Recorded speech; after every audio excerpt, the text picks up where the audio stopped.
내가 모태에서 알몸으로 나와 싸운즉 또한 알몸이 그리로 돌아가올지라. 주신 이도 여호와시요 거두신 이도 여호와시오니 여호와의 이름이 찬송을 받으실지니이다. 새벽을 깨우는 거룩한 기도자 여러분,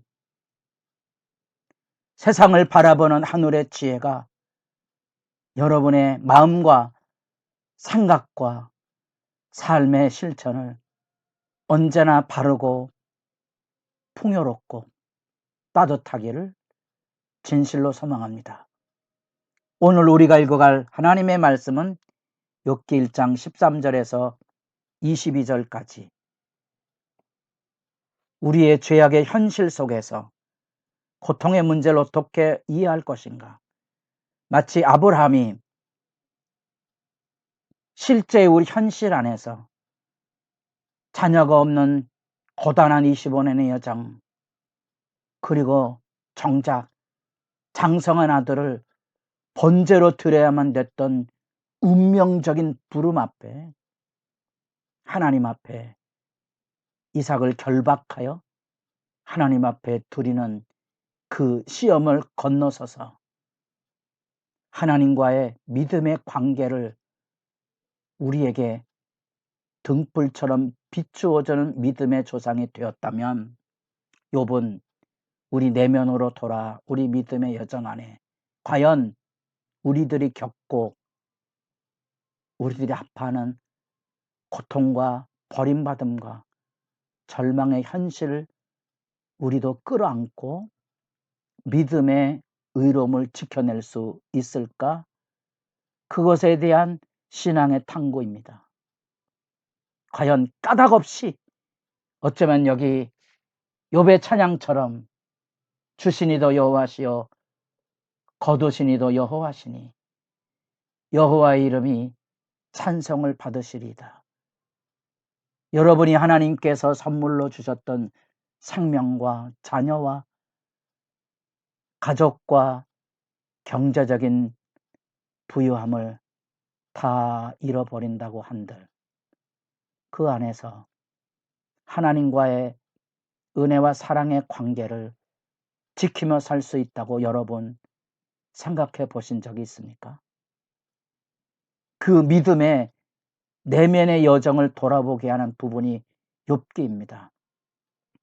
이제 우리들의 두 달의 여정 속에 그 어두움 속에서 빛을 찾아가는, 어쩌면 우리들의 현실에 우리의 작은 머리로 이해하기 어려운 수 없는 우여곡절과 수많은 사람들과의 아픈 관계 속에서 어떻게 믿음의 정결함을 지킬 수 있는지를 묻고 기도하는 시간이기를 바랍니다.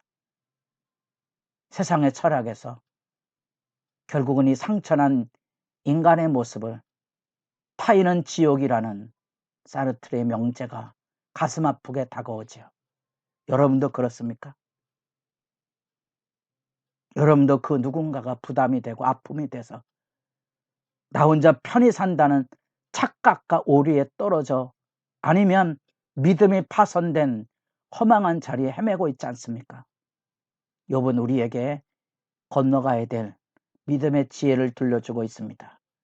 그 출발점은 천상 세계에서 사탄의 고발입니다.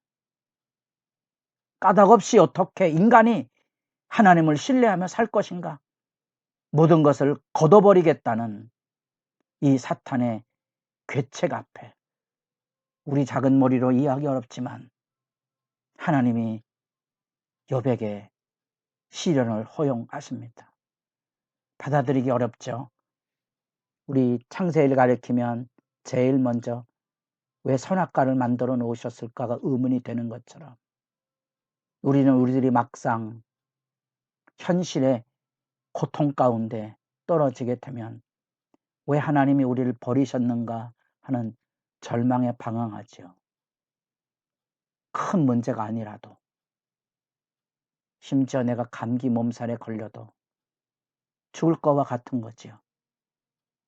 부부간의 다툼이 우리를 지옥으로 몰아넣는다는 절규를 여러분도 다 공유하고 있지 않겠습니까?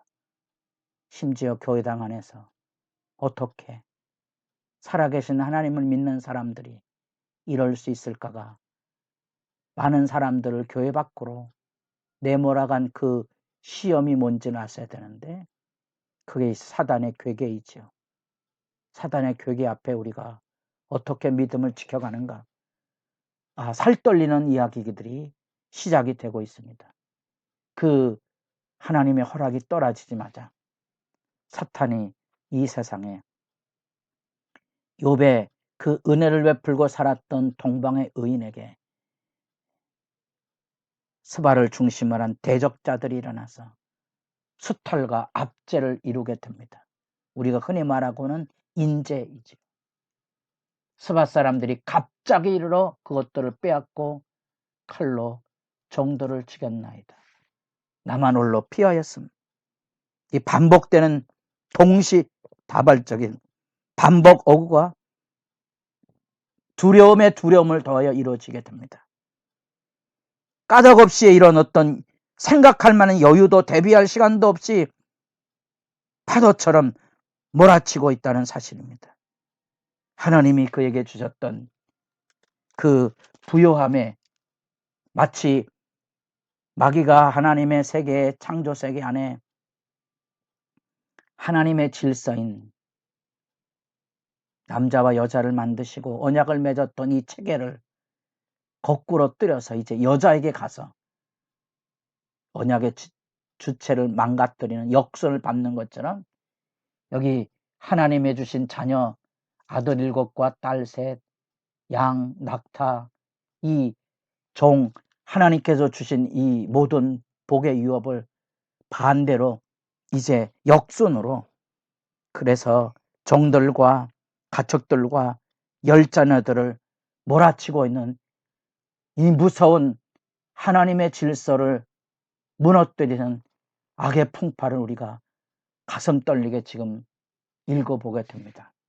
뿐 아니라 이제는 하늘의 천재로서 갈대아 사람들이 무리를 불러 만들어 칼로 종들을 죽여 없앴던 것처럼 이제 하나님 앞에 그가 말하고 있는 동안에 불과 바람으로 이제 모든 것이 몰아쳐서 짐 모퉁이 큰 아들 맏아들이 가족들에게 잔치를 벌이고 있는 그 아름다운 평화와 정경의 삶의 자리 안에 이 놀라운 큰 바람 몰아쳐서 그 젊은이들이 모두 다 죽음의 자리에 몰살하는 받아들이기 어려운 현실을 만나게 됩니다. 그 까닭 없이 사탄이 고발했던 그 이유, 하나님의 복됨 안에 있기에 믿음을 유지하고 있는 거지.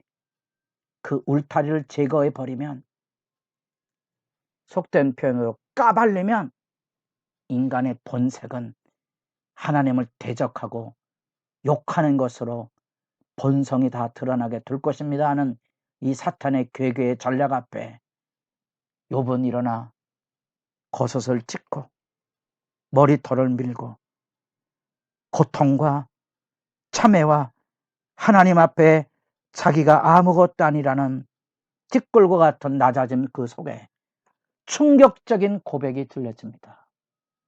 모태에서 알몸으로 나와 싸운즉 알몸으로 그리로 돌아갈지라.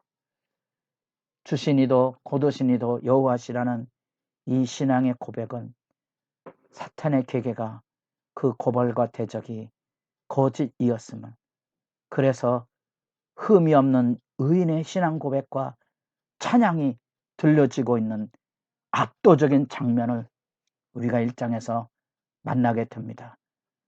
흠이 없는 그 욥에게 까닭없이 그것이 있을 수 있습니까? 하고 의문표를 달았다면 결론에 까닭없이도 여기 느낌표로 이 사단의 괴계를 이겨내는 놀라운 욥의 신앙의 승리를 우리가 만나보게 됩니다. 하나님의 창조 세계에 아름다움과 복됨 안에 선 인간, 그러나 그 인간이 하나님 앞에 한계 상황에 처해 있음을 우리가 이렇게 아무런 하나님의 도움 없이 살 수 없는 삶의 현실에 그 막막함이 여기 펼쳐지고 있고, 어쩌면 이유도 알 수 없는 재난이 쏟아져 들어올 때 우리는 과연 하나님 앞에서 어떻게 믿음을 보존할 수 있을까? 악의 현실이 무엇인가? 우리에게 공포로 다가오는 질병과 재난과 사건 사고를 우리가 어떻게 받아들이며 살 것인가? 그 안에서, 그 폭풍 가운데서 여러분, 세상의 현실에 흔들리지 않는 처연한 삶의 자리 안에 믿음의 고백을 하고 까닭없이 하나님을 찬양하고 경배하는 아름다움을 보임으로써 그 의로움과 하늘의 지혜의 증언을 드러내고 증인으로 서 있는, 그래서 눈물나게 위대한 믿음의 사람 욥을 만나게 되며 욥 앞에 엎드려지자 우리 찬송가에 욥과 같은 믿음의 사람들 신방을 하고 돌아와서 사탁에 불타 없어진 막막한 삶의 자리 안에 내 주여 뜻대로 부르던 그 찬양이 가슴 저미게 우리에게 다가옵니다. 풍랑의 아내와 딸들을 잃었던 스파포드 변호사의 내 영혼 편안의 찬양이 우리의 귓가를 울릴 때 과연 우리는 조건 없이 하나님과 나와의 믿음에 건강하고 평화로운 진실이 있는가를 물으며 주님 앞에 겸허히 나아가 기도하게 됩니다. 기도의 승리가 있기를 바랍니다.